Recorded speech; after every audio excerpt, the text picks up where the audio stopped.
Ketemu lagi sama gue Catur Waskita. Akhirnya gue kembali menggundam lagi setelah sekian lama. Dan sebelumnya gue minta maaf lama nggak upload video karena beberapa bulan terakhir ada beberapa perjuangan yang harus gue hadapin. Dan hal itu bikin gue kehilangan konsentrasi untuk bikin video. Karena pikiran gue terpecah kesana kesini gitu. Dan terima kasih buat kalian yang udah sabar nungguin video-video gue. Dan terima kasih juga buat kalian yang udah nyemangatin gue lewat DM Instagram. Di video kali ini gue mau mengunboxing sekaligus nge-review salah satu dari dua model kit yang dikirimin sobat gue, Agus Yantono. Makasih banyak bro, maaf kelamaan nunggu videonya. Jadi kemarin itu gue dikirimin dua master grade sekaligus. Yang pertama ada The Gundam Base Limited Gundam H1 Wear System Set Clear Color, dan berikutnya ada Full Armor Gundam Thunderbolt Verka. Dua-duanya keren parah sih ini. Dan yang akan gue bahas di video kali ini adalah Master Grade The Gundam Base Limited Gundam H1 Wear System Set Clear Color. Jadi jangan kemana-mana, tonton terus videonya ya. Mari menggundam, let's go!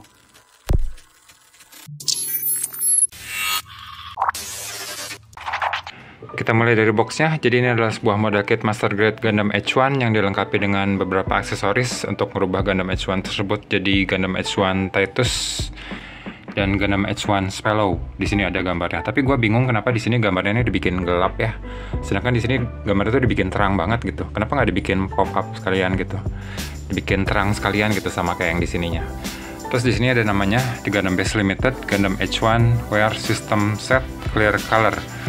Dan ini adalah model kit buatan Bandai Spirits tahun 2022. Jadi belum terlalu lama juga ya.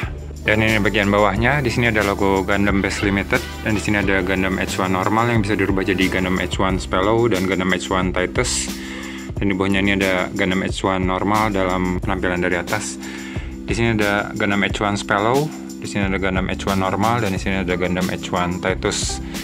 Perpaduan warnanya bagus, cukup keren ya menurut gue. Cuma putihnya di sini clearnya nggak bening-bening banget ya, kayak agak smoky gitu. Translucent bukan transparan ya. Tapi warna orange dan warna merah dan warna birunya itu bening gitu ya, transparan. Jadi keren banget sih sebenarnya. Dan ini bagian sampingnya, kurang lebih gambarnya sama dengan yang di bagian depan tadi. Ini bagian atasnya ada beberapa foto-foto dari The Gundam Base Tokyo. Dan di sini ada hasil jadinya model kit ini yang sudah selesai dirakit beserta aksesoris-aksesorisnya ya. Dan di sampingnya lagi ada beberapa peringatan-peringatan dari Bandai.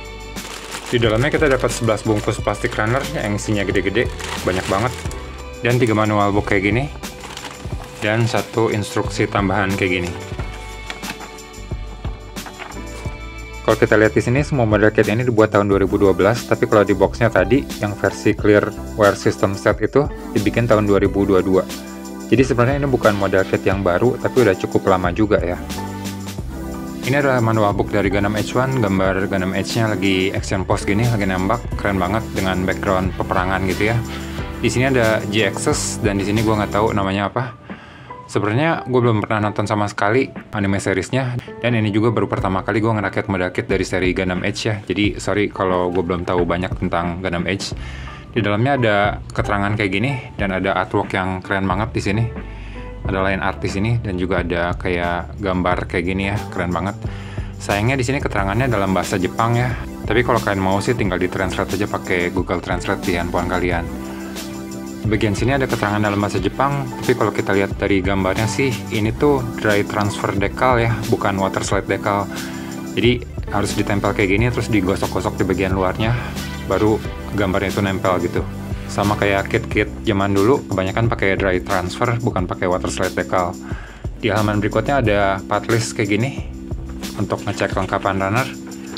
Di halaman berikutnya lagi udah mulai petunjuk perakitannya. Bagusnya di sini dijelasin ya runner-runner apa aja yang dibutuhin buat ngerakit kayak part di sini, body ini misalnya di sini. Jadi kalau misalnya kita mau ngerakit bagian ini, kita tinggal siapin aja runner-runner yang udah disediain di sini. Jadi lebih mempermudah kita untuk proses ngerakitnya gitu. Di bagian tengahnya ada beberapa foto-foto kayak gini, keren banget action pose-nya. Terus di sini ada artwork lagi, keren banget. Gak tau kenapa kalau model kit zaman dulu tuh artworknya tuh keren-keren gitu. Kalau sekarang tuh kayaknya biasa-biasa aja gitu. Bagian sini ada petunjuk untuk pemasangan dekal-dekalnya. Gue belum tahu kita dapat water slide decal apa enggak, apa cuma dry transfer decal sama stiker doang. Dan di sini ada gambarnya lagi berdiri kayak gini. keren banget. Dan ini adalah petunjuk perakitan untuk H1 Titus, gambarnya keren juga dengan ala-ala animasi kayak gini ya. Di bagian dalamnya ada artwork yang keren juga. Dan di bagian tengahnya kayak gini. Keren banget sih kalau menurut gua. Dan ini bagian belakangnya, pose berdiri kayak gini aja. Dan ini petunjuk perakitan untuk H1 Spello dengan background peperangan kayak gitu, keren juga. Di sini ada action pose-nya dia lagi megang pisau kayak gini. Di sini ada G-Access lagi dan yang lain-lainnya gua nggak tahu apa. Bagian dalamnya masih ada artwork yang keren-keren banget. Dan di sini bagian tengahnya. Ini bagian belakangnya lagi pose berdiri kayak gini. Ini petunjuk tambahannya. Di sini ada part list untuk ngerakit Gundam H1 normal. Di sini ada part list untuk ngerakit Gundam H1 Titus. Dan di sini untuk ngerakit Gundam H1 Spello. Jadi kita bisa lebih gampang nyiapin runner-runner apa aja yang kita butuhkan gitu ya. Jadi kalau misalnya kita lagi ngerakit ini, yang ini bisa kita simpan dulu. Di bagian dalamnya kayak gini. Dan ini bagian belakangnya.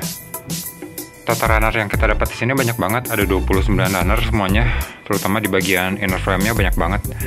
Dan untuk separasi warnanya juga cukup banyak. Dan di sini gua nggak akan bahas satu persatu, cuma secara garis besarnya aja ya. Ini runner untuk bagian inner frame, warnanya abu-abu gelap metalik, detailnya cukup bagus, tapi nggak semua ada mechanical detailnya, cuma bagian-bagian yang kelihatan dari luar aja yang dibuat dengan tambahan detail. Sedangkan bagian-bagian yang ketutup armor nggak ada mechanical detailnya. Ini runner untuk pilihan pose-pose jari-jarinya, ada 3 ukuran yang berbeda dan warnanya sama dengan warna inner frame-nya tadi. Ini runner putih untuk bagian armor, beningnya translucent bukan transparan, nggak banyak panel liningnya dan ada detail kayak lubang-lubang ventilasi gitu di beberapa tempat. Ini runner biru untuk bagian armor juga, birunya cakep dan dia bening transparan jadi lebih kelihatan tembus pandang daripada runner putih yang tadi. Untuk runner merahnya ada 2 macam warna yang berbeda. Yang pertama untuk bagian beam effect-nya, ada beam saber dan beam dagger, dan juga ada beam effect untuk bagian pergelangan tangan dan pundak sama lututnya Gundam H1 Titus. Dan di sini ada tempat buat nyimpan beam effect-nya Titus, jadi kalau nggak dipakai bisa kita simpan di sini. Yang kedua, ini runner clear untuk bagian armor warna merahnya. Warna merahnya juga cakep dan beningnya transparan kayak warna biru tadi. Dan ini runner-runner bening lainnya, ada runner bening hitam kayak gini, ada runner bening orange juga, sama hijau kayak gini. Dan ini runner polycast-nya PC207 semuanya. Tapi ada satu yang ada tambahannya kayak gini. Oh ya, di sini semua gate-nya normal ya, nggak ada yang under gate, jadi napaknya tetap harus dibersihin. Dan ini stiker dan dekalnya. Ada 3 bungkus. Di dalamnya kita dapat foil stiker, dry transfer decal, sama marking stiker kayak gini. Nggak ada water slide dekalnya sama sekali. Ini dia hasil jadinya Master Grade Gundam H1 normal setelah selesai dirakit, lengkap dengan tambahan marking stiker dan dry transfer dekalnya, walaupun nggak terlalu kelihatan kalau nggak dilihat dari dekat. Dan ini adalah salah satu dari 3 bentuk Gundam yang ada dalam model kit ini. Penampilannya simple, minimalis, nggak banyak aksesoris, dengan skema warna yang mirip-mirip sama karakter Gundam utama pada umumnya, yaitu putih, biru, dan kuning yang di sini kelihatan agak orange sedikit, dan ada sentuhan hijau juga di kepala sama di dada. Ada 3 hal yang menurut gue jadi ciri khas dari Gundam H. Yang pertama bentuk backpacknya yang unik, kayak spoiler mobil gitu. Terus sama shieldnya yang bentuknya kayak huruf A kebalik. Dan satu lagi ada huruf A di bagian kokpitnya. Jadi kalau misalnya kalian lihat ada Gundam yang punya ciri salah satu dari 3 itu, bisa dipastikan itu Gundam H. Bener nggak sih? Hahaha. Keunikan lainnya yang gue temuin di kit ini, dan jadi pembeda dari Gundam-Gundam yang lainnya, di Gundam ini tuh ada beberapa ventilasi di bagian armornya, yang bentuknya kayak garis-garis berlubang gitu, yang mungkin adalah sistem pendingin di Gundam ini. Buat lebih jelasnya kita lihat detailnya dari dekat, sekalian kita cek artikulasinya.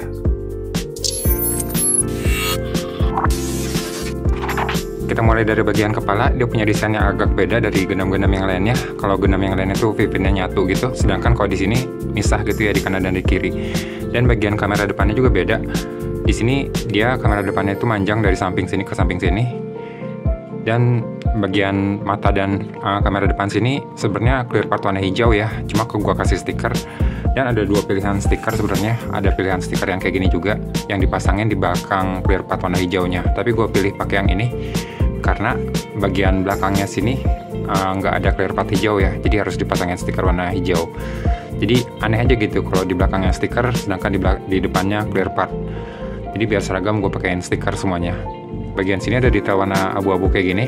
Dan di sini juga ada ventilasi di kanan kirinya, tapi ventilasinya tuh beda ya, nggak kayak ventilasinya RX78 yang bisa dibuka satu persatu kayak gitu. Kayak yang ini fix, nggak bisa digerakin. Di sini ada detail kayak huruf A kayak gini, dan di belakang clear partnya itu ada stiker warna chrome yang gue pasangin, tapi nggak terlalu kelihatan juga ya. Untuk stiker-stiker lainnya ada yang gue pasang di sini. Di sini ada dry transfer decal, dan di sini juga. Dan juga di tempat-tempat lain ada beberapa marking stiker yang kecil-kecil yang nggak terlalu kelihatan ya. Di bagian hitam di lutut sini juga sebenarnya stiker, dan kalau nggak dipasangin stiker warnanya itu abu-abu metalik kayak di bagian inner frame-nya sini ya. Untuk detail-detail lainnya di bagian sini-sini ada ventilasi ke lubang-lubang kayak gini, bagian kaki luar dan dalam, dan juga di bagian lengan di depan dan juga belakangnya. Ini bagian belakangnya, bentuk backpacknya tuh sekilas kayak bagian belakangnya pesawat kayak gitu, dengan bagian atas yang mirip dengan spoiler mobil kayak gitu ya. Dan di atas sini ada stiker, cuma bagian belakang stikernya sini agak ngelotok ya, jadi nggak begitu nempel di bagian belakangnya situ. Jadi sebaiknya sih nggak usah dipasang gitu ya. Dan untuk detail bagian kakinya, kayak gini. Untuk artikulasinya di bagian leher sini ada 2 join, di bagian bawah sama di bagian atas. Bagian bawahnya bisa bergerak kayak gini, atasnya untuk nunduk dan untuk ngedongak kayak gini, tapi ngedongaknya cuma sedikit, dan bisa digerakin ke samping kanan kiri juga, dan bisa diputar juga 360 derajat. Bagian bahunya bisa diangkat kayak gini, ini bisa ditarik keluar sedikit, diangkatnya bisa sampai sini. Di sini ada sendi putar, dan di sini ada double join. Di bagian sikunya bisa dilipat sampai atas kayak gini. Di bagian lengan sini juga ada sendi putar, dan di sini ada lubang untuk masang shieldnya. Jadi shieldnya itu bisa ditaruh di samping gitu ya, dan bisa diputar kayak gini kalau mau shieldnya ditaruh di belakang gitu. Nih, di bagian pergelangan tangan sini di dalamnya ada ball joint, dan di sini juga ada sendi yang bisa ngegerakin tangannya jadi ke depan ke belakang kayak gini, dan ball jointnya bisa digerakin kayak gini. Di bagian jempol ada sendi di bagian ruas-ruasnya di sini dan di sini. Tapi untuk di bagian jari-jari yang lainnya fix ya. Dan untuk ngeganti pose-pose jari-jarinya kita tinggal lepas kayak gini. Masuk ke bagian torso, di sini artikulasinya keren kalau menurut gua. Di pintu kokpitnya sini bisa dibuka, dan kalau dibuka bagian atasnya itu bisa keangkat kayak gini. Dan di sini bisa kita tarik keluar, dan kita bisa lihat ada figur pilotnya di dalam situ. Keren banget sih. Untuk di bagian dalamnya sini ada ball joint, jadi bisa nunduk ke depan kayak gini, bisa ke belakang kayak gini, dan bisa digerakin ke samping kanan kiri kayak gini juga. Selain itu bagian pinggangnya juga bisa diputar 360 derajat kayak gini. Masuk ke bagian waist, front skirt bisa diangkat sampai depan kayak gini, side skirt juga bisa diangkat sampai samping kayak gini, dan juga bisa digerakin ke depan dan ke belakang kayak gini. Dan back skirt juga bisa digerakin ke belakang kayak gini, tapi nggak mentok sampai belakang ya. Di bagian belakang sini ada tempat untuk penyimpanan beam rifle-nya, dan di bagian atas ini bisa dibuka untuk nyimpen daggernya si Gundam H1 Spello. Bagian side skirt-nya juga bisa kita tarik keluar kayak gini untuk ngambil beam saber handle-nya. Masuk ke bagian kaki, di bagian pangkal paha situ ada sendi yang bisa ngegerakin kakinya ke depan belakang kayak gitu. Kalau kalian bisa lihat ada bagian bulat di dalam situ ya. Dan di sini bisa digerakin ke depan sampai kayak gini. Ke sampingnya juga bisa split. Dan ke belakangnya mentok sampai segini, nggak terlalu banyak ya.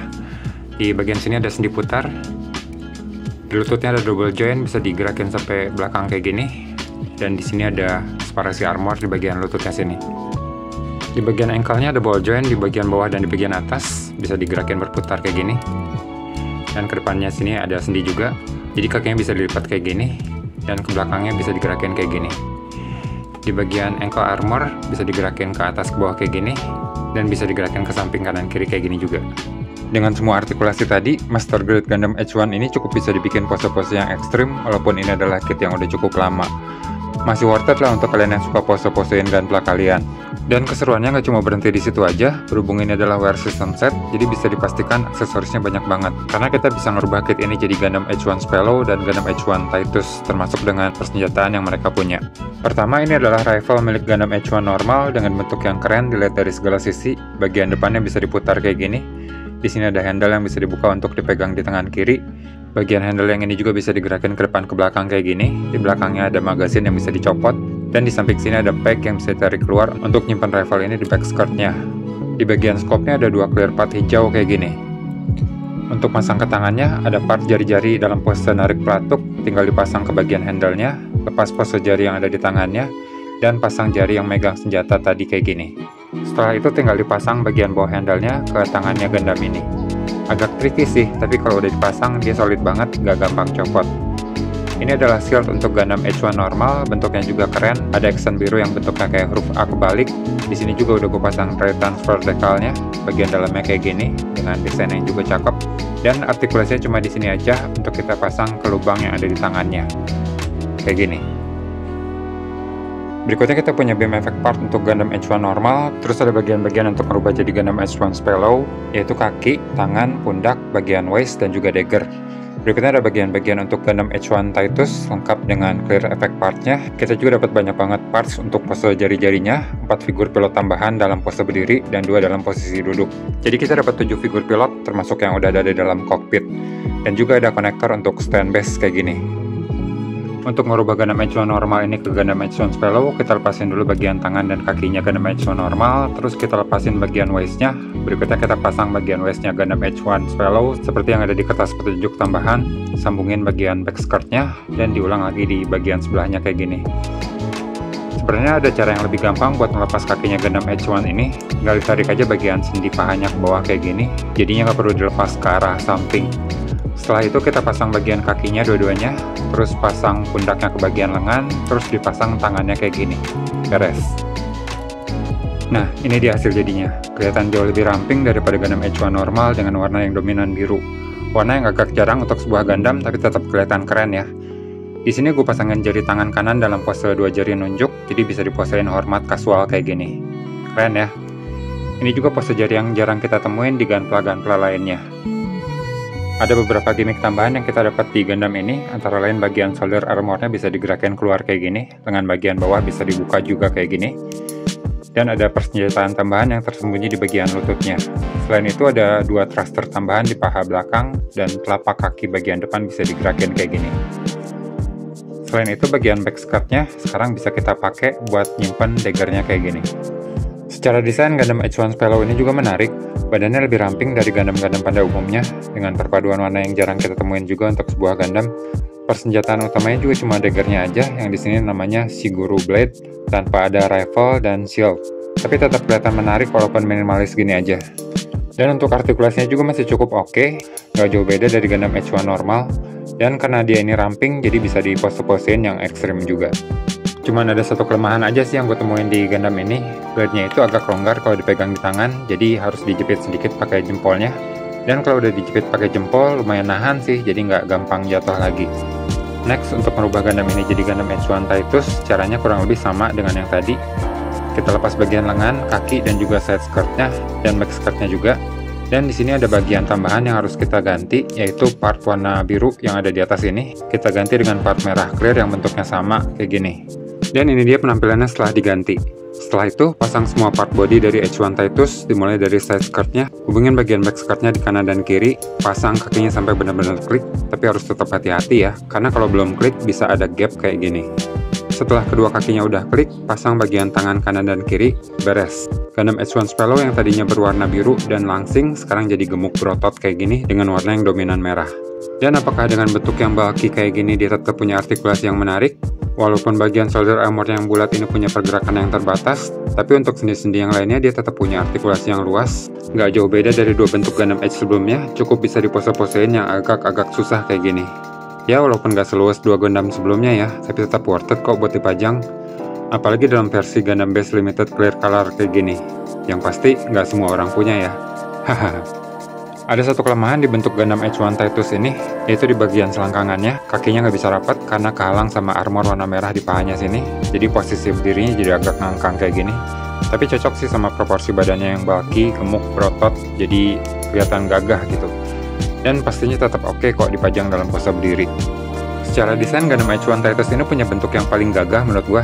Badannya kelihatan gede banget, berotot kayak Gundam yang rajin pergi ke gym.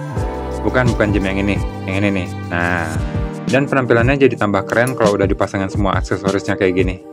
Sayangnya Gundam ini nggak punya persenjataan yang lain selain yang udah dipasang di sini ya. Ukuran tangannya juga jauh lebih besar dari 2 Gundam sebelumnya, jadi rifle-nya Gundam H1 normal dan beam saber-nya juga nggak bisa dipakai di sini. Begitu juga dengan Gundam H1 Spello yang tangannya paling kecil di antara ketiganya, cuma bisa genggam si guru blade-nya aja kayak gini. Dan untuk kesimpulannya, Gunpla ini termasuk langka di pasaran, termasuk yang collectible item, dan semua bentuknya juga keren-keren. Sayangnya kita cuma bisa pajang salah satu dari 3 Gundam H yang ada di sini ya, nggak bisa pajang ketiganya. Dan kalau kita mau pajang Gundam H lainnya, kita harus bongkar pasang dulu bagian-bagiannya. Dan sangat beresiko ya untuk sebuah Gunpla dibongkar-bongkar kayak gitu, apalagi untuk sebuah limited item, sayang banget pastinya kalau sampai patah. Paling kalau mau aman ya beli 3 box sekalian, biar bisa pajang 3-tiganya. Haha. Jadi apakah layak untuk dikoleksi? Kalau kalian penggemar limited item dan nemu kit ini dengan harga yang menurut kalian menarik, ya sikat.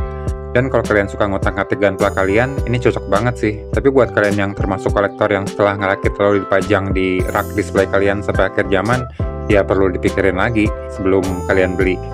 Atau mungkin juga ganti bentuknya pas kalian bersih-bersih rak Gunpla kalian ya, biar kerasa punya Gunpla baru setiap bersih-bersih koleksi Gunpla. Hahaha. Gua rasa segitu dulu video review gua kali ini. Sekali lagi, makasih banyak buat sobat gua, Agus Yantono, yang udah ngirimin Gunpla ini buat gua rakit dan gua review. Makasih banyak juga buat kalian semua yang udah nonton video ini dari awal sampai akhir. Jangan lupa subscribe dan like juga kalau kalian suka sama video ini. Dan follow juga Instagram gua di @walkamongzombies dan TikTok gua di @caturaskita. Linknya ada di deskripsi. Sekalian yang mau support gua lewat Sawaria, linknya juga ada di sana.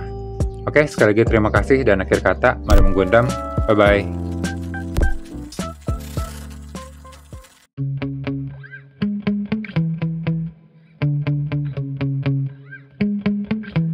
Yeah. Sometimes I get so mad, there's no controlling me. My thoughts get so bad, I'm like, I might grab a bat, I don't know. My wrath, my blood boils over like, oh God, here goes. I lost all feeling from my head to my toes. You said some shit that I can't let go, so just stay tuned for the rest of the show. So have you ever felt betrayed? Switches how you see things, realize something needs change. Cause I know you got me fucked up, let me show you what's up.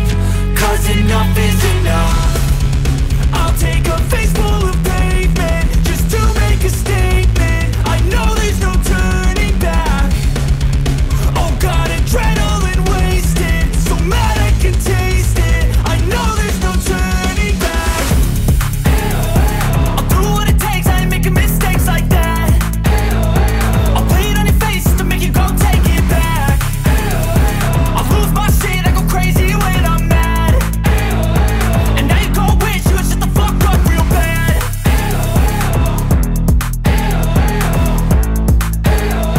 And now that I'm gone, yeah, I know there's no turning back.